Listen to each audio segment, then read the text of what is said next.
Have you ever wondered if Islam and Christianity are not as far apart as they seem? They share the same God, the same prophets, and even the same message, only the paths differ. Maybe the wall we think divides them is nothing more than a difference in understanding. Man, I was thinking about that the other day. We grow up thinking these two religions are total opposites, like they're in some eternal conflict, Christians versus Muslims. But when you really dig into it, dude, it's wild how close they actually are. Like, at the core, both of them are literally saying the same thing. There's one God, He created everything, He sent prophets to guide humanity, and we're supposed to live righteous lives, help others, and stay humble. That's the essence of both faiths, and here's the kicker. They both believe in Jesus. That one always blows people's minds when they hear it. Muslims literally believe in Jesus, not just as some dude, but as the Messiah. The Quran talks about His miracles, His virgin birth, His message. Mary, or Maryam, she's actually mentioned more times in the Quran than in the Bible. That's nuts, right? Like, how come nobody talks about it? It's almost like the public perception has been hijacked. People in the West are taught to see Islam as this foreign, militant, extreme thing, when in reality, at its heart, it's this deeply spiritual, structured path toward God. It's about submission. That's literally what Islam means, submitting your will to God. And if you think about it, that's exactly what Jesus taught. Not my will, but yours be done. That's literally Islam in action, man. You start to realize it's not about which prophet came when. It's about this continuous message from the same divine source. Like, Muslims believe in Noah, Abraham, Moses, Jesus, all the prophets Christians believe in. It's like you're reading the same book, just different chapters. The Quran is seen as the final chapter, a clarification, a continuation. And when you think about it that way, it's like, damn, maybe humanity's been dividing itself over what's essentially the same truth told in different languages across different eras. What's also crazy is how the Quran and the Bible intersect in these subtle, almost cosmic ways. Like, both talk about creation. Let there be light in the Bible. And the Quran says the heavens and the earth were once a joined entity and we split them apart. That's straight up Big Bang stuff. 1400 years ago, and the way both texts describe God breathing life into Adam, the idea of a soul, of moral accountability, it's all parallel. You look at the ethics too. The message is identical. Don't lie, don't steal, honor your parents, help the poor, forgive others. Jesus says, love your neighbor. Muhammad says, none of you truly believes until he loves for his brother what he loves for himself. That's the same teaching. Two men centuries apart saying the exact same thing. That's not coincidence, that's continuity. And yet, somehow, we managed to turn it into rivalry. Like, how did we get from love your neighbor to fear your neighbor? How did we let politics, culture, and power distort what was supposed to be about unity?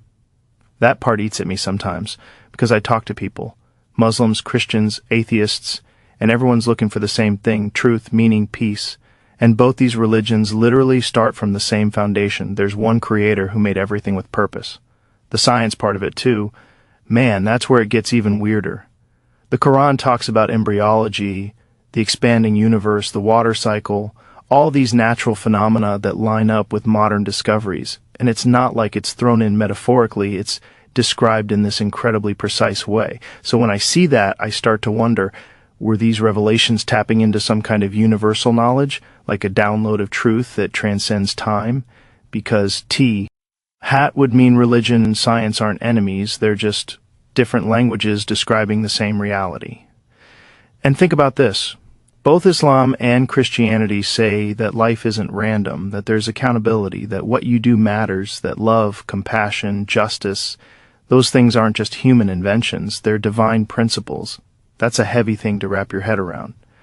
I think one of the biggest misconceptions is that Muslims worship a different God, but that's not true. Allah is just the Arabic word for God. Arabic-speaking Christians say Allah too. It's the same entity, the same creator of the heavens and the earth. It's not like Muslims invented a new deity. They're talking about not God, the one who created Adam, sent Moses, and gave revelation to Jesus. And maybe that's what makes me stop and think.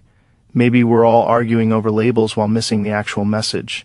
It's like the story of blind men describing an elephant. One touches the trunk and says it's a snake, another touches the leg and says it's a tree, and another touches the ear and says it's a fan. But it's the same elephant. Maybe that's humanity and religion. Everyone's touching a part of the same truth, just interpreting it through their limited view. I was reading this verse in the Quran where it says something like, "We have made you into nations and tribes so that you may know one another, not despise one another." That's profound. It's like diversity was part of the design, not a mistake. We were meant to learn from each other, to see how different paths can still lead to the same mountain. And when you think about Muhammad and Jesus, these weren't power-hungry guys. They weren't chasing fame or wealth. They were simple, humble men who preached love, service, and devotion to God. Both of them lived in societies that were materialistic and corrupt, and both called people back to truth. And they were both hated for it. That's another eerie parallel, how prophets always face resistance from their own people first. What's even more interesting is that Muslims actually believe Jesus is coming back. Like, they're literally waiting for his return to restore justice and truth. That's not just a Christian belief, it's Islamic too. That shared hope, that's powerful, man. Imagine if people actually realized that both religions are waiting for the same person to come back and fix the world. That's not division, that's unity waiting to happen. Sometimes I wonder if the whole conflict between the two faiths was engineered. Like, maybe the real threat is humanity realizing how connected it actually is. Because if Muslims and Christians stood side by side and said, "Hey, we believe in the same God, we share the same values," that's a level of solidarity the world isn't ready for. That would break a lot of systems that depend on division. And the more I talk to Muslims, the more I realize how misunderstood they are. You ask them about Jesus and they light up. They talk about him with reverence, not as a rival prophet, but as a beloved messenger of God. They believe in his miracles, his message, even that he'll return at the end of times. The only difference is they don't believe he's divine. They believe he's human, chosen, anointed. But even that difference, when you think about it, doesn't take away from the shared respect. It's just a theological detail that spiraled into centuries of division. I think the world needs to have this conversation more. Because when you strip away the noise, the politics, the stereotypes, the fear, what's left is something deeply human and deeply spiritual. Both Islam and Christianity are, in a sense, maps to the same destination. Different routes, same mountain. And maybe, just maybe, the truth isn't about choosing one over the other. Maybe it's about recognizing that both were trying to tell us the same thing. There's one God, one source, one moral compass, and the rest is interpretation. It's kind of humbling when you think about it. All this fighting, all this division over semantics, when the prophets themselves were probably shaking their heads like, you missed the point. So yeah, maybe Islam and Christianity aren't enemies. Maybe they're two sides of the same coin, each holding a piece of the story, waiting for humanity to stop arguing long enough to see the whole picture. And if that's true, then maybe unity isn't some utopian dream. Maybe it's the original plan, one that we've been too blinded by ego and history to see. It makes you wonder, if Jesus and Muhammad sat across from each other, would they argue? Or would they smile and recognize that they were both carrying the same message from the same creator? I think they'd smile.